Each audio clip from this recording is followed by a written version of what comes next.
Hi friends, welcome to Lal Brothers Media. നമ്മൾ ഈ വീഡിയോയില് ലാസോ മോഷനിലെ ചാപ്റ്റർ 5 ആയ ലാസോ മോഷനിലെ 1 മാർക്ക് ക്വസ്റ്റ്യൻസ് ആണ് ഡിസ്കസ് ചെയ്യാൻ പോകുന്നത്. അതിൽ first question, choose the correct. First statement എന്താ? Speed of gun and bullet are equal. ഗണ്ണിന്റെയും ബുള്ളറ്റിന്റെ സ്പീഡ് ഈക്വൽ എന്നാണ്? അല്ല, രണ്ടും ഡിഫറെന്റ് ആണ്. കറക്റ്റ് ആയിട്ട് പറഞ്ഞ ബുള്ളറ്റിന്റെ സ്പീഡ് ആണ് കൂടുതൽ ഗണ്ണിനേക്കാൾ. അടുത്തെന്താ പറയുന്നത്? Momentum of bullet and gun are equal in magnitude opposite direction. അതായത് മാഗ്നിറ്റ്യൂഡ് ഈക്വൽ ആണ്, ഡയറക്ഷൻ ഓപ്പോസിറ്റ് ആണ്. കറക്റ്റ് ആണ്. നമ്മൾ law of construction linear moment അനുസരിച്ച് നമ്മൾ ഡിറൈവ് ചെയ്യും. ഇതെങ്ങനെ കൊണ്ട് എത്തിച്ചിരിക്കും? ഇതെന്താണ്? ഗണ്ണിന്റെ മൊമെന്റം. ഗണ്ണിന്റെ മൊമെന്റം ആണ് ഇതെന്ന് പറഞ്ഞത്. ഗണ്ണിന്റെ മൊമെന്റം. ഇതെന്താണ്? ബുള്ളറ്റിന്റെ മൊമെന്റം. രണ്ട് നോക്കി, രണ്ട് ഈക്വൽ ആണ്, പക്ഷെ എന്താണ്? ഓപ്പോസിറ്റ് ആണ്. ഓപ്പോസിറ്റ് ആയതുകൊണ്ട് ആ മൈനസ് സൈൻ വന്നു. റീകോയിൽ ഓഫ് ഗണ്ണിനകത്ത് പഠിക്കുന്നത്. സ്റ്റേറ്റ്മെന്റ് കറക്റ്റ് സ്റ്റേറ്റ്മെന്റ് എന്താ? ഫസ്റ്റ് സ്റ്റേറ്റ്മെന്റ് തെറ്റ്, second statement correct.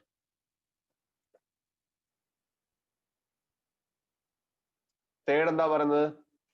Momentum of gun and bullet are equal. Equal ആണ്, പക്ഷെ സെയിം ഡയറക്ഷൻ ആണ്. മിസ്റ്റേക്ക്. സെയിം ഡയറക്ഷൻ അല്ല. Velocity of gun and bullet are equal. അല്ല, ഡിഫറെന്റ് ആണ്. ഓക്കെ, അടുത്തത് choose the correct. Both kinetic friction and static friction are independent of area of contact. Correct ആണ്. Kinetic ഫ്രിക്ഷനും static ഫ്രിക്ഷനും area of contact depend ചെയ്യുന്നില്ല. Static friction depend ചെയ്യുന്നില്ല എന്നൊന്ന് direct പഠിക്കുന്നുണ്ട്. കൈനറ്റിക് ഫ്രിക്ഷൻ സർഫസിന്റെ നേച്ചറിനെ ഡിപ്പെൻഡ് ചെയ്യുന്നത്, ഏരിയ ഡിപ്പെൻഡ് ചെയ്യുന്നില്ല. അപ്പൊ ഫസ്റ്റ് സ്റ്റേറ്റ്മെന്റ് കറക്റ്റ് ആണ്. സെക്കൻഡ് സ്റ്റേറ്റ്മെന്റോ? Kinetic friction depends on area of contact. നമ്മൾ പറഞ്ഞു ഡിപ്പെൻഡ്സ് ഓൺ എന്ന് പറഞ്ഞു, ഡിപ്പെൻഡ് ചെയ്യുന്നില്ല എന്ന് പറഞ്ഞു. നേച്ചറിനെ ഡിപ്പെൻഡ് ചെയ്യുന്നത്, ഏരിയ ഡിപ്പെൻഡ് ചെയ്യുന്നില്ല. അപ്പൊ ഇത് തെറ്റാണ്. അത് static friction depends on area of contact. Depend ചെയ്യുന്നില്ല. Both kinetic and static friction depend on area of contact. Mistake. ആദ്യം മാത്രം. രണ്ടും ഒന്നില്ല, ഏരിയ ഓഫ് കോണ്ടാക്ട് ഡിപ്പെൻഡ് ചെയ്യുന്നില്ല, ഇൻഡിപെൻഡന്റ് ആണ്. അടുത്ത മൂന്നാമത്തെ എടുത്ത write the mathematical equation connecting limiting value of static friction with normal reaction. With normal reaction. Limiting value of static friction normal reaction ഉള്ള ഇക്വേഷൻ എന്ത് ചെയ്യണം? എഴുതാനാണ് ചോദിക്കുന്നത്. റൈറ്റ് ചെയ്യാൻ വേണ്ടി മാത്രമേ ഉള്ളൂ. നമ്മൾ പഠിക്കുന്നുണ്ട്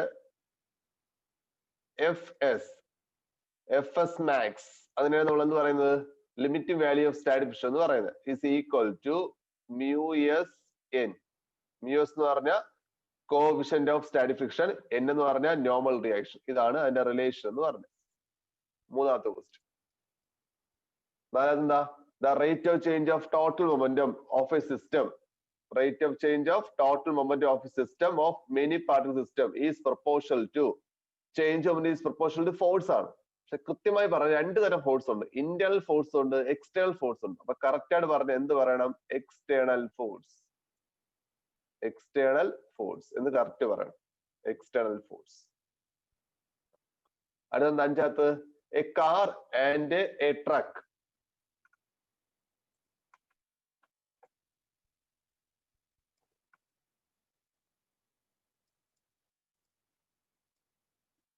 Okay, a car and a truck have the same kinetic energy. Kinetic energy same ആണ്. At a certain instant while they are moving along a two parallel road. Okay, same kinetic energy എന്ന് പറയുന്നത്. First, which will have a greater momentum. സ്ഥിരമായി ചോദിക്കുന്ന ഒരു question ആണ്. Which will have the greater momentum. നോക്കാം.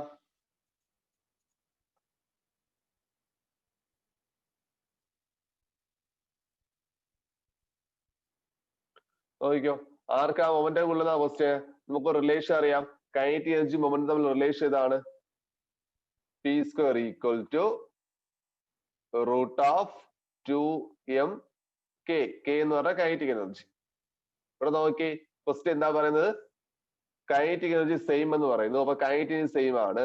Momentum ഈ equation അനുസരിച്ച് momentum depend ചെയ്യുന്നത് മാസിനെയും കൈനറ്റിക് എനർജി. To constant. മാസിനെയും കൈനറ്റിക് എനർജി ഡിപ്പെൻഡ് ചെയ്യുന്നു. പക്ഷെ ഈ കൈനറ്റിക് എനർജി എന്താണ്? കോൺസ്റ്റന്റ് ആണ്. അപ്പൊ പറയുമ്പോ എന്താണ്? മൊമെന്റം പി സ്ക്വയർ ഇല്ല കേട്ടോ. പി ഉള്ള പി സ്ക്വയർ ഇല്ല.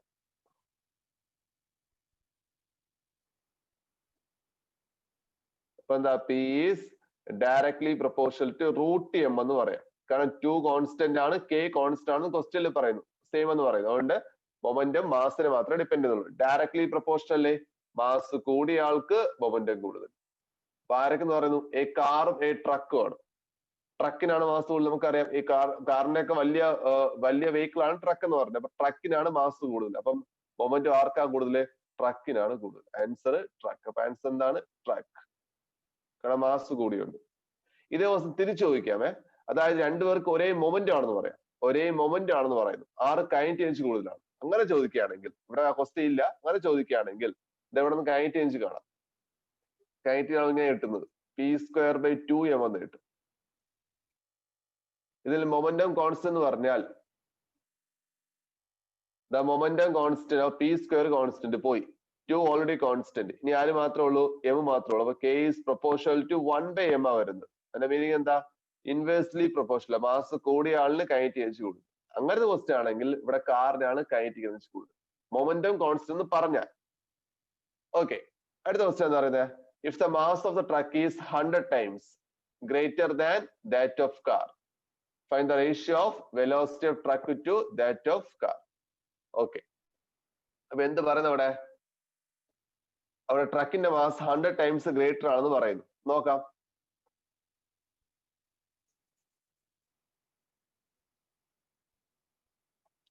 രണ്ടേ kinetic equally kinetic energy of truck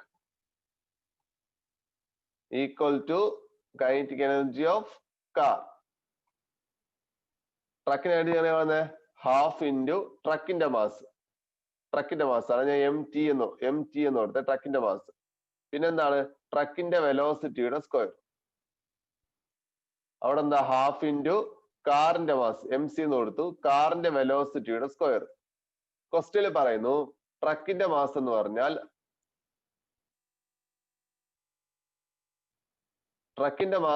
എന്താണെന്ന് പറയുന്നു? 100 times ആണെന്ന് പറഞ്ഞു. കാറിന്റെ മാസ് 100 times ആണെന്ന് പറഞ്ഞു. അപ്പൊ ട്രക്കിന്റെ മാസ് എം ടി എന്ന് പറഞ്ഞാൽ എത്രയാണ്? കാറിന്റെ മാസ് എം സി ആണ്. അതിന്റെ എത്ര ടൈംസ് ആണ്? 100 times ആണ്. അതായത് കാറിന്റെ മാസ് ഇൻറ്റു 100 ചെയ്താൽ നമുക്ക് എന്ത് കിട്ടും? ട്രക്കിന്റെ മാസ് കിട്ടും എന്നാ പറയുന്നത്. അപ്പൊ ഇതിനടുത്ത് അവിടെ കൊടുക്കുകയാണെ ഈ ഇക്വേഷനിൽ നമുക്ക് എന്താ വൃത്തി ചെയ്താ? രണ്ടിടത്ത് ഹാഫ് ഉണ്ട്, ഹാഫ് കട്ട് ചെയ്ത് കളഞ്ഞു. ബാക്കി എം ടി ആണ്. എം ടിയുടെ സ്ഥാനം എന്ത് കൊടുത്തു? 100 MC കൊടുത്തു. ബാക്കി എന്താ? V T square equal to അവിടെ എന്താണ്? M c v C square. രണ്ടിടത്ത് എന്ത് വരുന്നുണ്ട്? രണ്ടിടത്ത് എം സി വരുന്നുണ്ട്, കട്ട് ചെയ്ത് കളഞ്ഞു. ഞാൻ ഇവിടെ വി ടി സ്ക്വയർ എടുത്തു. വി ടി സ്ക്വയർ ഈ വി സി സ്ക്വയർ ഡിവൈഡ് ചെയ്ത് ഇപ്പുറത്തുണ്ട്. അപ്പൊ എന്തായി? V C square. ഇവിടെ എല്ലാം ഇപ്പുറത്തൊന്നില്ലേ? അവിടെ 1 മാത്രമല്ല. ഡിവൈഡ് ബൈ 100 അപ്പുറത്തുണ്ട്. അപ്പൊ എത്ര? Divide by 100. ഇവിടെ വി സി സ്ക്വയർ എല്ലാം വന്നപ്പോ അവിടെ വേറെ ഒന്നുമില്ല. 1 ഡിവൈഡ് ബൈ. എനിക്ക് ഇവിടെ നിന്ന് റൂട്ട് കണ്ടുപിടിക്കുകയാണെ റൂട്ട് കാണുമ്പോൾ എന്ത് കിട്ടും? വി ടി സ്ക്വയറിന്റെ റൂട്ട് എന്ന് പറഞ്ഞാൽ വി ടി ഡിവൈഡ് ബൈ എത്ര? V c. 1ന്റെ റൂട്ട് 1 ആണ്, 100ന്റെ റൂട്ട് 10 ആണ്. നമുക്ക് വെലോസിറ്റിയുടെ റേഷ്യോ കിട്ടി. വെലോസിറ്റി ഓഫ് എന്ത് കാണുന്നത്? ട്രക്ക് ടു കാറിലെ കാണുന്നത്. Velocity of truck to car എത്ര? 1:10 അല്ലെങ്കിൽ 1/10. Answer 1:10 or 1/10. അടുത്ത ക്വസ്റ്റ്യൻ എന്താണ്? What is the condition for equilibrium of concurrent forces? Concurrent ഫോഴ്സിന്റെ ഇക്വിലിബ്രിയം ഉള്ള കണ്ടീഷൻ എന്താണ്? Net force equal to 0. അത്രേ ഉള്ളൂ. നെറ്റ് ഫോഴ്സ് ഈക്വൽ ആണെങ്കിൽ കൺകറന്റ് ഫോഴ്സ് എന്തായിരിക്കും? ഇക്വിലിബ്രിയത്തിലായിരിക്കും. അവിടെ ക്വസ്റ്റ്യൻ വരും, എന്താണ് ഈ കൺകറന്റ് ഫോഴ്സ് എന്നുള്ളത്? എന്താണ് ഈ കൺകറന്റ് ഫോഴ്സ്? ലാബിൽ ചെയ്യുന്നതാണ്. കൺകറന്റ് ഫോഴ്സ് എന്ന് പറഞ്ഞാൽ ഒരേ പോയിന്റില് ഒന്നിൽ കൂടുതൽ ഫോഴ്സ് ആക്ട് ചെയ്യുന്നു. നമ്മൾ പഠിക്കുന്ന 3 ഫോഴ്സ് ആക്ട് ചെയ്യും ഒരു പോയിന്റിൽ. 3 ഫോഴ്സ് ആക്ട് ചെയ്യുന്നു. ഒരു ഫോഴ്സ് ഇവിടെ, ഒന്ന് ഇവിടെ, ഒന്ന് താഴോട്ട്. ഇത് നമ്മൾ എന്ത് പറയും? കൺകറന്റ് ഫോഴ്സ് എന്ന് പറയും. ഒന്നിൽ കൂടുതൽ ഫോഴ്സ് ആക്ട് ചെയ്യുന്നു, കൺകറന്റ് ഫോഴ്സ്. ഇത് ഇക്വിലിബ്രിയം ആണെങ്കിൽ നെറ്റ് ഫോഴ്സ് എന്താവണം? 0 ആവണം. അടുത്ത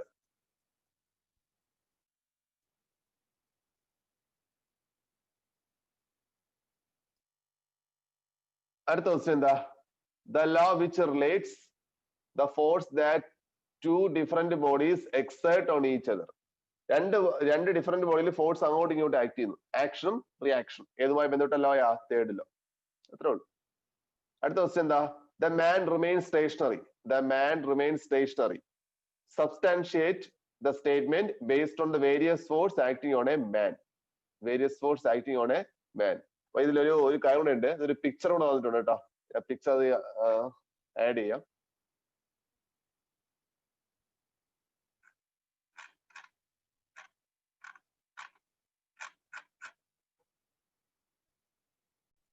ഇതിലെ ഇതാണ് ഫിഗർ എന്ന് പറഞ്ഞ ഒരാൾ ബ്ലോക്കിനെ വലിച്ചോണ്ട് പോവുകയാണ്, പുള്ള് ചെയ്യുന്നു ഒരാൾ, റോപ്പ് വെച്ച് പുള്ള് ചെയ്യുന്നു. അതുമായി ബന്ധപ്പെട്ട ക്വസ്റ്റ്യൻ ഇത്. The man remain stationary, substantiate the statement based on the various force acting on the man. പറയണം. ഈ ഫിഗർ വെച്ചാണ് പറയേണ്ടത്. ഒന്ന്, ഒരു ബ്ലോക്ക് ഇരിക്കുകയാണെ, ഒരു ബ്ലോക്ക് ഇരിക്കുന്നു, ഇതൊരാൾ വലിക്കുകയാണ്. നമുക്ക് എന്ത് വേണം? മാൻ റിമെയിൻ സ്റ്റേഷനറി. അവിടുത്തെ വേരിയസ് ഫോഴ്സ്, ഈ മാനിലായിട്ട് വേരിയസ് ഫോഴ്സ് വേണം. ഒന്ന്, നോർമൽ റിയാക്ഷൻ, നേരെ മുകളിലോട്ട്, നേരെ താഴോട്ട് അയാളുടെ വെയിറ്റ് mg, അത് എല്ലാ ബോഡിയിലുള്ളതാ. താഴോട്ട് mg, നേരെ മുകളിലോട്ട് നോർമൽ റിയാക്ഷൻ. ഇനി അടുത്തെന്ന് പറഞ്ഞാൽ അയാൾ വലിക്കുന്നുണ്ട്. എങ്ങോട്ടാ വലിക്കുന്നത്? ടുവേർഡ്സ്, ഇങ്ങോട്ട് വലിക്കുന്നുണ്ട്. ഇവിടെ ഒരു ഫോഴ്സ് കൊടുക്കുന്നുണ്ട്, എഫ് എന്ന് പറയാം, അയാൾ അപ്ലൈ ചെയ്യുന്ന ഫോഴ്സ്. അങ്ങനെയാണെങ്കിൽ നേരെ ഓപ്പോസിറ്റ് ആയിട്ട് ഫ്രിക്ഷണൽ ഫോഴ്സ് ഉണ്ടായിരിക്കും. അതുകൊണ്ടാണ് മൂവ് ചെയ്യാത്തത്. ഫ്രിക്ഷണൽ ഫോഴ്സ് എവിടെ? അവിടെ ഒരു ഫ്രിക്ഷണൽ ഫോഴ്സ് ഉണ്ടായിരിക്കും, ഇത് ഫ്രിക്ഷണൽ ഫോഴ്സ് ഉണ്ടായിരിക്കും. നോക്കി, അയാൾ മൊത്തം എത്ര ഫോഴ്സ് ആക്ട് ചെയ്യുന്നു? 4 ഫോഴ്സ് ആക്ട് ചെയ്യുന്നു. ഫ്രിക്ഷൻ ഒന്നെന്താണ്? ഒന്ന് നോർമൽ റിയാക്ഷൻ മുകളിലോട്ട്, നേരെ ഓപ്പോസിറ്റ് അയാളുടെ വെയിറ്റ് താഴോട്ട്, പിന്നെ അയാൾ ലെഫ്റ്റിലോട്ട് ഒരു ഫോഴ്സ് കൊടുക്കുന്നു, ലെഫ്റ്റിൽ ഒരു ഫോഴ്സ് കൊടുക്കുന്നുണ്ട്. അങ്ങനെയാണെങ്കിൽ റൈറ്റോട് എന്തുണ്ട്? ഫ്രിക്ഷണൽ ഫോഴ്സ് ഉണ്ട്. അപ്പൊ എല്ലാ ഫോഴ്സുകളും നോക്കി equal opposite. Normal reaction equal ആണ്, ഈക്വൽ ഓപ്പോസിറ്റ് ആണ് mg, എഫിന് ഈക്വൽ ഓപ്പോസിറ്റ് ആണ് fs. അപ്പൊ നെറ്റ് ഫോഴ്സ് ചോദിക്കുകയാണെങ്കിൽ 0, നെറ്റ് ഫോഴ്സ് 0. അതുകൊണ്ടാണ് ആ മാൻ എന്താണ്? സ്റ്റേഷനറി ആയിട്ടിരിക്കുന്നത്. നെറ്റ് ഫോഴ്സ് എന്താണ്? 0.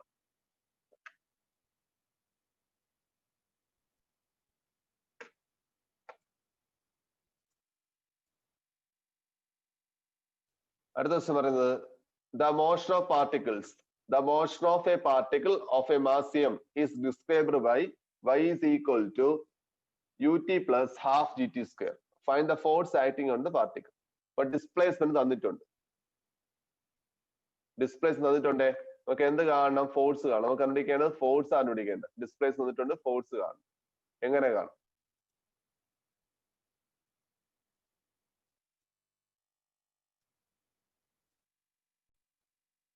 ഓക്കെ, ഉള്ള ഡിസ്പ്ലേസ്മെന്റ് എടുത്ത് എഴുതിയ y is equal to എന്ത് പറയുന്നു? y is equal to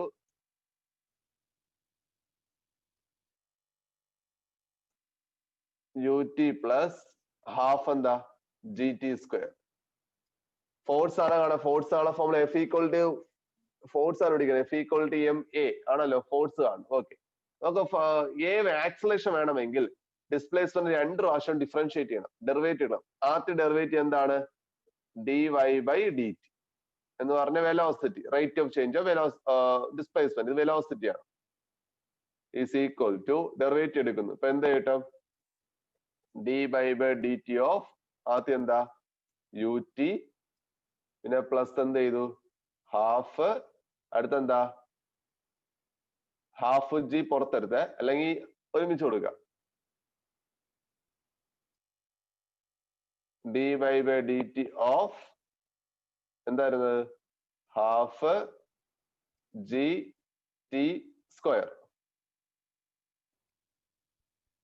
differential എന്താ കിട്ടുന്നത്? dy by dt എന്ന വെലോസിറ്റി v ആണ്. ഇവിടെ d by dt of ut, u പുറത്തെടുക്കുക. ബാക്കി എന്താ? dt by dt 1 ആയിട്ട് പോകും. അവിടെ ടിയുടെ ഡെറിവേറ്റീവ് എന്ന് പറഞ്ഞാൽ 1 ആണ്, വ്യത്യാസം ടൈം ചെയ്യും. അവിടെ u മാത്രമേ ഉള്ളൂ. ബാക്കി എന്താ? ഹാഫ് പുറത്തെടുത്ത്, പ്ലസ് ഹാഫ് പുറത്തു വന്നു, ജി പുറത്തു വന്നു. ടി സ്ക്വയറിന്റെ ഡെറിവേറ്റീവ് എന്ന് പറഞ്ഞാൽ 2t ആണ്. നമ്മൾ പ്ലസ് 2 പഠിച്ചിട്ടുണ്ടായിരിക്കും. അപ്പൊ എന്താണ്? d by dt of t എന്ന് പറഞ്ഞാൽ ആൻസർ 1 ആണ്.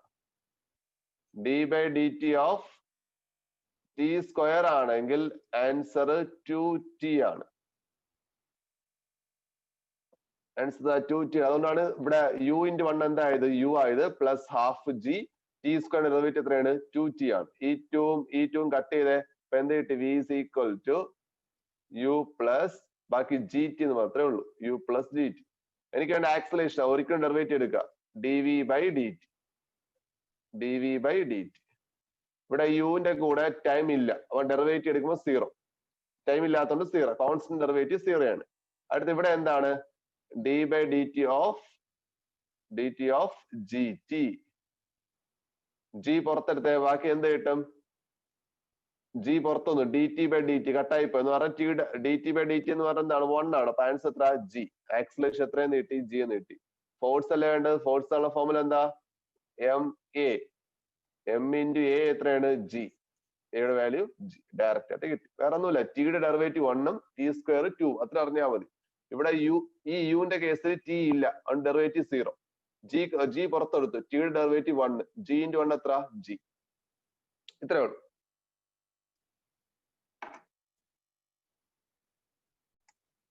അടുത്ത question.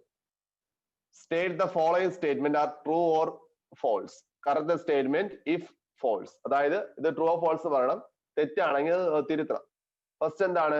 Spring balance gives mass of the body while count balance gives weight. തെറ്റാണ്, നേരെ തിരിച്ചാ വരുന്നത്. സ്പ്രിംഗ് ബാലൻസ് തരുന്നത് വെയിറ്റ് ആ തരുന്നത്. സ്പ്രിംഗ് ബാലൻസ് ആണെങ്കിൽ വെയിറ്റ് ആ തരുന്നത്. വെയിറ്റ് അപ്പൊ നമ്മൾ എയറിൽ തൂക്കിയിട്ടാ നോക്കുന്നത്. സ്പ്രിംഗ് ബാലൻസ് അത് വെയിറ്റ് ആ തരുന്നത്. കോമൺ ബാലൻസ് നമ്മളൊരു സർഫസ് വെച്ചാ ചെയ്യുന്നത്. കോമൺ ബാലൻസ് അത് തരുന്നത് എന്താണ്? മാസ് ആണ്. മാസ്. അപ്പം അത് തെറ്റാണ്, ഫോൾസ് ആണ്. നമ്മൾ എന്ത് ചെയ്തു? തിരിച്ചെഴുതിയാൽ മതി. അതെന്താ? ഇഫ് സെയിം ഫോഴ്സ് സെയിം ആണ് applied on two bodies of different masses, mass different for the same time, then changing momentum of the body is the same. അപ്പൊ എന്താ പറഞ്ഞത്? ചേഞ്ച് ഇൻ മൊമെന്റം നമ്മൾ പഠിച്ചുകൊണ്ട് impulse momentum principle. Change in momentum is equal to impulse എന്ന് പഠിച്ചുകൊണ്ട്. അതാണ് impulse momentum principle എന്ന് പറഞ്ഞത്. വളരെ ഇമ്പോർട്ടന്റ് കൂടെയാണ്. ചേഞ്ച് മൊമെന്റം കാണാം, ഇമ്പൾസ് ആയിട്ട് കാണാം. എങ്ങനെ ഇമ്പൾസ് കാണുന്നത്? Force into time. Force into time. അപ്പം ഇമ്പൾസ് ചേഞ്ച് മൊമെന്റം കാണാൻ ഫോമുല ഇമ്പൾസ് ആണ്. ഇമ്പൾസ് അങ്ങനെ കാണാം, ഫോഴ്സ് ഇൻറ്റു ടൈം എന്ന് കാണാം. ഇവിടെ പറയുന്നു രണ്ട് ബോഡിയിലെ ഫോഴ്സ് സെയിം ആണ്, ടൈമും സെയിം ആണ്.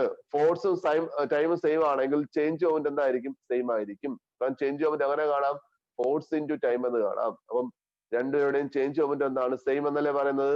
ഇത് ട്രൂ ആണ്. ഈ സ്റ്റേറ്റ്മെന്റ് ട്രൂ ആണ്. അടുത്തെന്താ പറഞ്ഞത്? Motor cycle, bus R moving with same momentum which one has greater kinetic energy. കുറച്ച് നേരത്തെ പറഞ്ഞോളൂ. സെയിം മൊമെന്റം എന്നാ പറഞ്ഞത്. കൈനറ്റിക് എനർജി കാണണം. അപ്പൊ കൈനറ്റിക് എനർജി മൊമെന്റം തമ്മിലുള്ള റിലേഷൻ p²/2m. അത് മൊമെന്റം സെയിം, ആ മൊമെന്റം പോയി. രണ്ട് കോൺസ്റ്റന്റ്, പിന്നെ ആര് മാത്രമേ ഉള്ളൂ? മാസ് മാത്രമേ ഉള്ളൂ. അപ്പൊ kinetic energy is proportional to mass. Inversely proportional to mass. Mass കുറഞ്ഞ ആൾക്ക് കൈനറ്റിക് എനർജി കൂടുതൽ.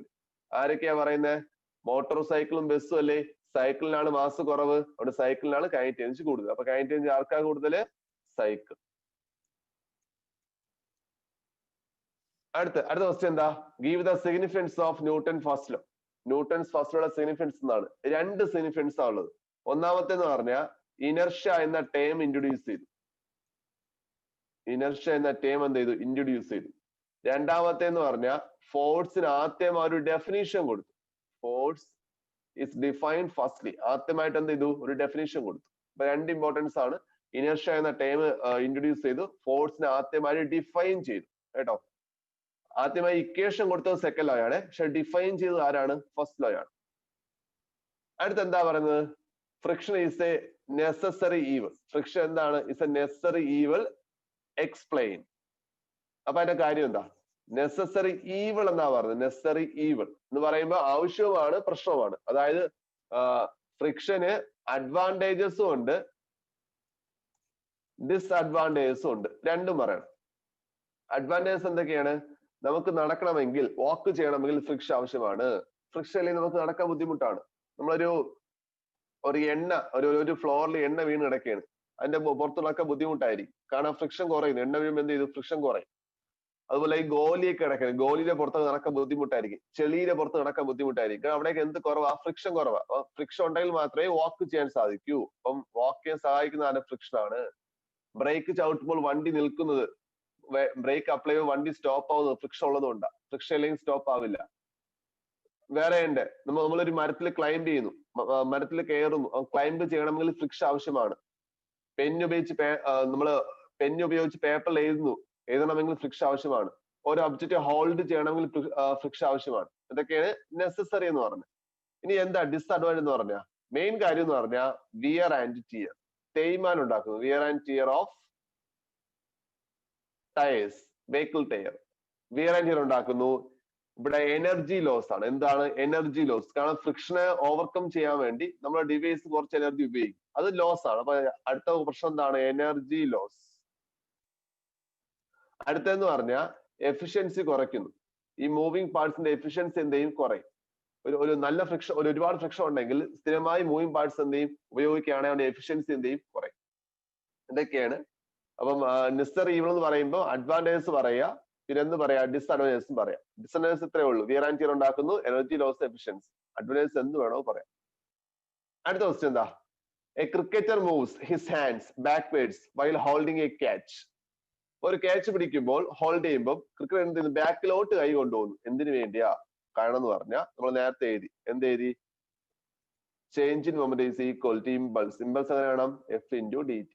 ഇവിടുന്ന് എഫ് അങ്ങനെ ഡി ടി ഡിവൈഡ് ചെയ്യുക. അപ്പൊ എന്ത് കിട്ടി? F is equal to D P by D T, അല്ലെങ്കിൽ ബൈ സെക്കൻഡല്ലോ, നമുക്കറിയാം. ഇതിന്റെ മീനിങ് എന്താ? ടൈം കൂടിയിരുന്നാൽ ഫോഴ്സ് കുറവായിരിക്കും. കാരണം ഈ ഫോഴ്സും ടൈമും എന്താ? ഇൻവേഴ്സ്ലി പ്രൊപ്പോർഷനാ. അപ്പൊ ടൈം കൂടിയിരുന്നാൽ ഫോഴ്സ് എന്തായാലും കുറവായിരിക്കും. നമ്മൾ ക്രിക്കറ്റ് ബാക്കിലോട്ട്, കൈ ബാക്കിലോട്ട് കൊണ്ടുവരുമ്പോൾ നമ്മൾ എന്ത് ചെയ്യും? ക്യാച്ച് ചെയ്യാൻ എടുക്കുന്ന സമയം കൂട്ടുകയാണ്. ക്യാച്ച് ചെയ്യാൻ എടുക്കുന്ന സമയം കൂട്ടും. നമ്മൾ സമയം കൂടുമ്പോൾ ഫോഴ്സ് കൂടും, ഫോഴ്സ് കുറയും. സമയം കൂടുമ്പോൾ ഫോഴ്സ് എന്ത് കുറയുന്നു? അതായത് നമ്മളെ കയ്യില് ആ ബോള് ഏൽക്കുന്ന ഫോഴ്സ് എന്ത് ചെയ്യുന്നു? കുറയുന്നു. കാരണം നമ്മൾ ബാക്കിലോട്ട് വലിക്കുമ്പോൾ ക്യാച്ചിന് എടുക്കുന്ന സമയം കൂട്ടുകയാണ്. സമയം കൂട്ടുമ്പോൾ ഫോഴ്സ് എന്ത് ചെയ്യും? കുറയും. അപ്പൊ കയ്യിൽ ഏൽക്കുന്ന ആഘാതം കുറവായിരിക്കും, എഫക്ട് എന്തായിരിക്കും? കുറവായിരിക്കും. അടുത്തെന്താ question? What happen to linear momentum when the force is absent?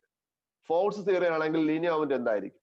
നിങ്ങൾ പഠിച്ചിട്ടുണ്ട് by law of conservation of linear momentum. എന്താ പറഞ്ഞത്? In the absence of external force, total linear momentum remains constant എന്ന് പഠിച്ചിട്ടുണ്ട്. ഫോഴ്സ് ഇല്ല എങ്കിൽ ലീനിയർ മൊമെന്റം എന്തായിരിക്കും? Constant ആയിരിക്കും. അപ്പൊ ലീനിയർ മൊമെന്റം എന്താണ്? കോൺസ്റ്റന്റ് ആണ്.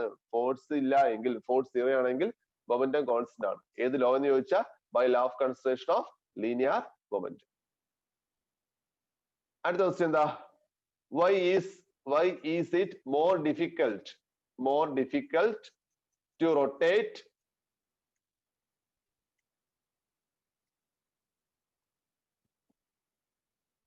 a stone by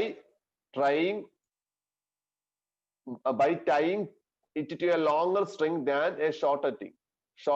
അപ്പൊ അവിടെ എന്താ പറയുന്നത്? അതായത് രണ്ട്, ഒന്ന് ലെന്ത് കൂടിയ സ്ട്രിങ് ആണ്, മറ്റൊന്ന് ലെന്ത് കുറഞ്ഞ സ്ട്രിങ് ആണ്. ബുദ്ധിമുട്ട് എന്താ പറയുന്നത്? എന്താണ്? അതായത് ലെന്ത് കുറഞ്ഞ സ്ട്രിങ്ങിനേക്കാൾ ലെന്ത് കൂടിയ സ്ട്രിങ്ങിലാണ് നമ്മൾ ഒരു സ്റ്റോൺ കെട്ടിയിട്ട് കറക്കാൻ ബുദ്ധിമുട്ട്, റൊട്ടേറ്റ് ചെയ്യാൻ ബുദ്ധിമുട്ട്. എന്തുകൊണ്ടാണ്? എന്താ റീസൺ എന്ന് പറഞ്ഞാൽ നമുക്കറിയാം, സെൻട്രിപെറ്റൽ ഫോഴ്സ് കാണുന്ന ഫോർമുല എന്താണ്? mv²/r. എന്താണ് ഈ സെൻട്രിപെറ്റൽ ഫോഴ്സ് എന്ന് പറഞ്ഞാൽ? ഒരു ഒബ്ജക്റ്റ് സർക്കുലർ പാത്തിൽ മൂവ് ചെയ്യിപ്പിക്കാൻ ആവശ്യമായ ഫോഴ്സ് ആണ് സെൻട്രിപെറ്റൽ ഫോഴ്സ് എന്ന് പറയുന്നത്. ഇങ്ങനെ കറങ്ങണമെങ്കിൽ ഒരു ഫോഴ്സ് ആവശ്യമാണ്, അതിനാണ് സെൻട്രിപെറ്റൽ ഫോഴ്സ് എന്ന് പറയുന്നത്. ഈ ഫോഴ്സ് പ്രത്യേകം എന്താ? മാസും വെലോസിറ്റിയും കോൺസ്റ്റന്റ് ആണെങ്കിൽ ഫോഴ്സ് മാറും, ഇൻവേഴ്സ്ലി പ്രൊപ്പോർഷണൽ. എഫ് ആർ എന്താണ്? ഇൻവേഴ്സ്ലി പ്രൊപ്പോർഷണൽ ആണ്, ആണല്ലോ. അതായത് റേഡിയസ് കുറഞ്ഞിരുന്നാൽ മാത്രമേ ഫോഴ്സ് കൂടിയിരിക്കും. റേഡിയസ് കുറഞ്ഞിരിക്കണം. നമ്മൾ എന്താ പ്രത്യേകം? നമ്മൾ വലിയ സ്ട്രിങ് ഉപയോഗിക്കുന്നു, അപ്പൊ റേഡിയസ് എന്ത് ചെയ്തു? കൂടി. റേഡിയസ് കൂടുമ്പോൾ ഫോഴ്സ് എന്ത് ചെയ്യും? കുറയും. അതുകൊണ്ടാണ് ഫോഴ്സ് കുറഞ്ഞു, ഈ കറങ്ങാനുള്ള ഫോഴ്സ് കുറയുന്നു, അതുകൊണ്ടാണ് കറക്കാൻ ബുദ്ധിമുട്ട്. അപ്പൊ എന്താണ്? ചെറിയ സ്ട്രിങ്ങില് ഒരു സ്റ്റോണിനെ കെട്ടി കറക്കുന്നതിനേക്കാൾ ബുദ്ധിമുട്ടായിരിക്കും വലിയ സ്ട്രിങ്ങില് ഒരു സ്റ്റോൺ കെട്ടി കറക്കുന്നത്. റീസൺ എന്താ? ഈ വലിയ സ്ട്രിങ് ആകുമ്പോൾ റേഡിയസ് കൂടി. റേഡിയസ് എന്ന് പറഞ്ഞാൽ സ്ട്രിങ്ങിന്റെ ലെന്ത് ആണ് റേഡിയസ് എന്ന് പറയുന്നത്. റേഡിയസ് കൂടി. റേഡിയസ് കൂടുമ്പോൾ എന്ത് ചെയ്യും? ഫോഴ്സ് കുറയും. ഈ കറങ്ങാൻ ആവശ്യമായ സെൻട്രിപെറ്റൽ ഫോഴ്സ് കുറയും. ആ ഫോഴ്സ് കുറയുന്നത് കൊണ്ടാണ് റൊട്ടേറ്റ് ചെയ്യാൻ ബുദ്ധിമുട്ട്. അത്രേ ഉള്ളൂ. അടുത്തെന്ന് പറഞ്ഞാൽ എന്താ? A stone breaks the window glass into pieces while a bullet almost pieces through the same. Give reason. അപ്പൊ എന്താ അതിന്റെ ആൻസർ എന്ന് പറഞ്ഞാ? നോക്കിയപ്പോ ക്വസ്റ്റ്യൻ എന്താ പറയുന്നത്? ഒരു സ്റ്റോൺ, ഒരു കല്ലെടുത്ത് എറിയുമ്പോൾ ഗ്ലാസ് എന്ത് ചെയ്യും? പീസ് ആയിട്ട് പൊട്ടും, ബ്രേക്ക് ആവും. പക്ഷെ ഒരു ബുള്ളറ്റ് ആണ് കടന്നു വരുന്നതെങ്കിൽ ആ പീസ് ആവാറില്ല, ഒരു ഹോള് മാത്രമാണ്. ജസ്റ്റ് അതിലൂടെ കടന്നു പോകും, ജസ്റ്റ് ഒരു ഹോള് മാത്രമേ കിട്ടും. ആ ബുള്ളറ്റിന്റെ സൈസിലുള്ള ഹോള് മാത്രമേ കാണാൻ പറ്റൂ. എന്താ റീസൺ എന്ന് പറഞ്ഞു? കാരണം ബുള്ളറ്റിന്റെ പ്രത്യേകത, ബുള്ളറ്റിന് വെലോസിറ്റി വളരെ കൂടുതലാണ്. വെലോസിറ്റി കൂടുമ്പോൾ നമ്മുടെ ഈ ഗ്ലാസുമായുള്ള കോണ്ടാക്ട് കുറവായിരിക്കും. കുറച്ച് സമയം പെട്ടെന്ന് കടന്നു. അപ്പൊ ടൈം ഓഫ് കോണ്ടാക്ട് എന്താണ്? കുറവാണ്. ടൈം ഓഫ് കോണ്ടാക്ട് കുറവാണ്. വെലോസിറ്റി കൂടുതലായിട്ട് നല്ല സ്പീഡിൽ അങ്ങ് പോകും. ടൈം ഓഫ് കോണ്ടാക്ട് എന്താണ്? ലെസ് ആണ്. ടൈം കുറയുമ്പോൾ കുറച്ച് നേരത്തെ പറഞ്ഞേ ഫോഴ്സ് എന്തായിരിക്കും, കുറവായിരിക്കും. അതെങ്ങനെ എഴുതി? F = dp/dt. അപ്പൊ എന്താ പ്രശ്നം? ടൈം കുറയുന്നു, ടൈം ഓഫ് കോണ്ടാക്ട് കുറവാണ്. അതുപോലെ സ്ട്രോങ് ടൈം ഓഫ് കോണ്ടാക്ട് കുറയുന്നതുകൊണ്ട് ഫോഴ്സ് എന്തായിരിക്കും? കൂടുതലായിരിക്കും. ഒറ്റ സ്റ്റെപ്പും കടന്നു പോകുന്നു. അതുകൊണ്ടാണ് എന്ത് ചെയ്യുന്നത്? ബ്രേക്ക് ചെയ്യാത്തത്. അതേ സമയത്ത് നമ്മുടെ സ്റ്റോൺ എടുക്കുകയാണെങ്കിലോ, സ്റ്റോൺ എടുക്കുകയാണെങ്കിൽ എന്താ പ്രത്യേകത? സ്റ്റോൺ എടുത്താൽ അവിടെ വെലോസിറ്റി ലോവർ ആണ്, വെലോസിറ്റി വളരെ കുറവാണ്. അപ്പൊ ടൈം ഓഫ് കോണ്ടാക്ട് കൂടുതലാണ്. ടൈം ഓഫ് കോണ്ടാക്ട് കൂടുതൽ. ടൈം ഓഫ് കോണ്ടാക്ട് കൂടുതലുള്ള പ്രശ്നം എന്താണ്? ഈ ഫോമുല വേണ്ട, ഈ ഫോമുല വെച്ച് പറയണ്ട, ഈ ഫോമുല വെച്ചില്ല. നമ്മൾ ഇമ്പാക്ട് ആണ് പറയുന്നത്. ഇമ്പാക്ട് ആണ്, ഇമ്പൾസിന്റെ ഫോമുല വെച്ച് പറഞ്ഞാൽ മതി. അതായത് I = FDT. ഇമ്പൾസ് ആണ് അതിനെ ആ ബ്രേക്ക് ചെയ്യിക്കുന്നത്. ഇമ്പൾസ് വെച്ച് പറഞ്ഞാൽ അപ്പൊ എന്താ? ടൈം കൂടുതലാണെങ്കിൽ ഇമ്പൾസ് കൂടുതൽ, എഫക്റ്റ് കൂടുതലായിരിക്കും.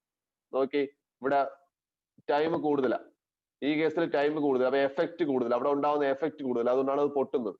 ഇവിടെ ടൈം കുറവ്, കോണ്ടാക്ട് കുറവ്, ടൈം കുറവാണ്. ടൈം കുറയുമ്പോൾ എഫക്റ്റ് എന്തായിരിക്കും? കുറവായിരിക്കും. അതുകൊണ്ടാണ് ജസ്റ്റ് ഒരു ഹോൾ മാത്രം ഉണ്ടാവുന്നത്. അപ്പോൾ റീസൺ എന്ന് പറഞ്ഞാൽ ബുള്ളറ്റ് ഹൈ വെലോസിറ്റി ആണ്, ടൈം ഓഫ് കോണ്ടാക്ട് കുറവ്. അപ്പം ജസ്റ്റ് ഒന്ന് കോണ്ടാക്ട് വരുന്നേ ഉള്ളൂ, അതുകൊണ്ട് അധികം എഫക്റ്റ് അവിടെ ഉണ്ടാവാറില്ല. അതായത് സ്റ്റോണിന്റെ കേസ് ആണെങ്കിലോ വെലോസിറ്റി വളരെ ചെറുതാണ്, അവിടെ ടൈം ഓഫ് കോണ്ടാക്ട് വളരെ കൂടുതലാണ്. ഒരുപാട് നേരം അവിടെ ഗ്ലാസുമായി കോണ്ടാക്ട് വരുന്നു, അതുകൊണ്ടാണ് ബ്രേക്ക് ആവുന്നത്. അടുത്ത ക്വസ്റ്റ്യൻ എന്താ? A horse cannot pull a cart and run in empty spaces. എന്തുകൊണ്ടാ? ഒരു ഹോഴ്സിന് ഒരു വണ്ടി, കാർട്ട് വലിച്ചോണ്ട് പോകാൻ സാധിക്കുന്നില്ല, ഒരു എംറ്റി സ്പേസിൽ വലിച്ചോണ്ട് പോകാൻ സാധിക്കുന്നില്ല. എന്താ റീസൺ എന്ന് പറഞ്ഞാൽ, എംറ്റി സ്പേസിന്റെ പ്രശ്നം എന്ന് പറഞ്ഞാൽ നമുക്ക് ഈ മൂവ് ചെയ്യണമെങ്കിൽ നമ്മൾ കാല് തറയിൽ ചവിട്ടുന്നു, ഗ്രൗണ്ടിൽ ചവിട്ടുന്നു, നമ്മൾ ആക്ഷൻ കൊടുക്കുകയാണ്. ആ ഗ്രൗണ്ട് തിരിച്ച് എന്ത് ചെയ്യണം? റിയാക്ഷൻ തരണം, എങ്കിൽ മാത്രമേ നമുക്ക് മൂവ് ചെയ്യാൻ പറ്റൂ. നമ്മൾ ആക്ഷൻ കൊടുക്കാൻ, ആക്ഷൻ റിയാക്ഷൻ കൊടുക്കാൻ അവിടെ സ്പേസ് ഇല്ല, എംറ്റി സ്പേസ് ആണ്, ഗ്രൗണ്ട് ഇല്ല. അപ്പൊ അവിടെ ആക്ഷനും ഇല്ല, റിയാക്ഷനും ഇല്ല. അപ്പൊ എന്തുകൊണ്ടാ? അവിടെ എംറ്റി സ്പേസ് അതുകൊണ്ട് അവിടെ ആക്ഷനും ഇല്ല, റിയാക്ഷനും ഇല്ല. അപ്പൊ there is no action and reaction. Action reaction ഇല്ലാത്തതുകൊണ്ടാണ് ഹോഴ്സിന് നമ്മളെ വണ്ടി വലിച്ചോണ്ട് പോകാൻ സാധിക്കാത്തത്, അല്ലെങ്കിൽ ഓടിച്ചോണ്ട് പോകാൻ സാധിക്കാത്തത്.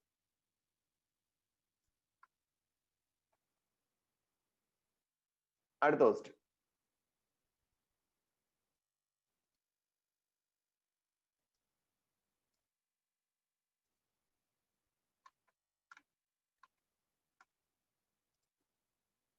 ഓക്കെ, അടുത്ത ക്വസ്റ്റ്യൻ എന്താ പറയുന്നത്?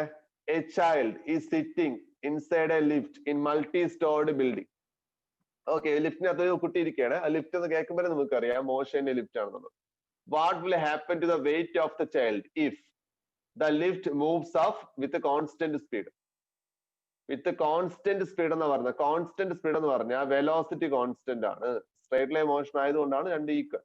Velocity speed equal, velocity constant. അപ്പൊ ആക്സിലേഷൻ ഇല്ല, ആക്സിലേഷൻ സീറോ. ആക്സിലേഷൻ സീറോ ആണെങ്കിൽ അതിന്റെ വെയിറ്റ് എന്ന് പറഞ്ഞാൽ mg തന്നെയാണ്. വെയിറ്റ് എന്ന് പറഞ്ഞാൽ എന്ത് തന്നെയാണ്? mg തന്നെയാണ്. അപ്പൊ വെയിറ്റ് എന്ത് ചെയ്യില്ല? വ്യത്യാസം വരുന്നില്ല. വാട്ട് വിൽ ഹാപ്പൻ എന്ന് പറഞ്ഞാൽ ഇത് അൺചേഞ്ച്ഡ് ആണ്, റിമെയിൻസ് കോൺസ്റ്റന്റ്. ഇവിടുത്തെ ആൻസർ എന്താണ്? Remains constant. ഫസ്റ്റിന്റെ ആൻസർ റിമെയിൻസ് കോൺസ്റ്റന്റ്. കാരണം എന്താ? അവിടെ ആക്സിലേഷൻ ഇല്ല, ആക്സിലേഷൻ ഇല്ല, അതുകൊണ്ട് റിമെയിൻസ് കോൺസ്റ്റന്റ്. രണ്ടാമത്തെ, the lift moves up with a constant acceleration. Acceleration ഉണ്ട്, മുകളിലോട്ടല്ലേ പോകുന്നത്? ആക്സിലേഷൻ കൊണ്ട് മുകളിലോട്ട് പോയാൽ m × g+a ആണ് എന്ന് പറഞ്ഞ മീനിങ് എന്താ? വെയിറ്റ് കൂടുന്നു. അവിടെ വെയിറ്റ് എന്ത് ചെയ്യും? കൂടും. കാരണം എന്താ? ആക്സിലേഷൻ കൊണ്ട് മുകളിലോട്ടാണ് പോകുന്നത്, മുകളിലോട്ട് പോകുമ്പോൾ g+a ആണ് അപ്പാരന്റ് ഫോഴ്സ് അല്ലെങ്കിൽ നോർമൽ ഫോഴ്സ് കൂടുന്നു. അതായത് മീനിങ് എന്താണ്? വെയിറ്റ് കൂടുന്നു. അടുത്ത, write down the expression for the apparent weight felt by child when lift is ascending രണ്ടാമത് ഡിസെൻഡിങ് വിത്ത് യൂണിഫോം ആക്സിലേഷൻ. ആദ്യം എന്താണ്? അസെൻഡിങ്, പിന്നെ എന്താണ്? ഡിസെൻഡിങ്. അസെൻഡിങ് മുകളിലോട്ട് പോകുന്നു, മുകളിലോട്ട് പോകുമ്പോൾ എന്താ ഇക്വേഷൻ? ഇത് തന്നെ എന്താ? m × g+a, അത്രേ ഉള്ളൂ. ഡിസെൻഡിങ് എന്ന് പറഞ്ഞാൽ താഴോട്ട് വരുന്നു, m × g-a. കഴിഞ്ഞു, അത്രേ ഉള്ളൂ. Last question. ഇതുപോലെ പറയുമ്പോഴേക്കും നമ്മള് ലാസ്റ്റ് മോഷനിലെ ഏകദേശം എല്ലാ ക്വസ്റ്റ്യൻസും പറഞ്ഞു കഴിഞ്ഞു. Action reaction are equal opposite, yet they do not cancel each other. Action reaction equal opposite ആണ്. പിന്നെ എന്തുകൊണ്ട് ക്യാൻസൽ ചെയ്യുന്നില്ല? കാരണം ആക്ഷൻ റിയാക്ഷനും ഡിഫറെന്റ് ബോഡിയിലാണ് ആക്ട് ചെയ്യുന്നത്. നമ്മൾ നോക്കി, നമ്മൾ ഗണ്ണിന്റെ കേസ് എടുക്കാം. ഗണ്ണിന്റെ കേസ് നമ്മൾ ഷൂട്ട് ചെയ്യുന്നു. ഷൂട്ട് ചെയ്യുമ്പോൾ നമ്മൾ ആക്ഷൻ എന്താണ്? ബുള്ളറ്റ് ഫ്രണ്ടിലോട്ട് പോകുന്നു. അപ്പൊ ആക്ഷൻ ആക്ട് ചെയ്യുന്നത് ബുള്ളറ്റിലാണ്. റിയാക്ഷൻ എന്താ? നമ്മുടെ തോക്ക് ഗണ്ണ് ബാക്കിലോട്ട് വരുന്നു. അപ്പൊ റിയാക്ഷൻ ആക്ട് ചെയ്യുന്നത് നമ്മുടെ തോക്കിലാണ്, ഗണ്ണിലാണ്. രണ്ട് ഡിഫറെന്റ് ബോഡിയിലാണ് ആക്ട് ചെയ്യുന്നത്, അതുകൊണ്ടാണ് ക്യാൻസൽ ചെയ്യാൻ. അപ്പൊ ഇത്രയേ ഉള്ളൂ ലാസോ മോഷനിലെ 1 മാർക്ക് ഇമ്പോർട്ടന്റ് ക്വസ്റ്റ്യൻസ് എന്ന് പറഞ്ഞാൽ ഇതും കൂടെ നോക്കിയിട്ട് പോവാം. ബാക്കി ഞാൻ പറഞ്ഞ ഡെറിവേഷൻസ് നോക്കുക, പ്രോബ്ലം നോക്കുക, അത്രേ ഉള്ളൂ.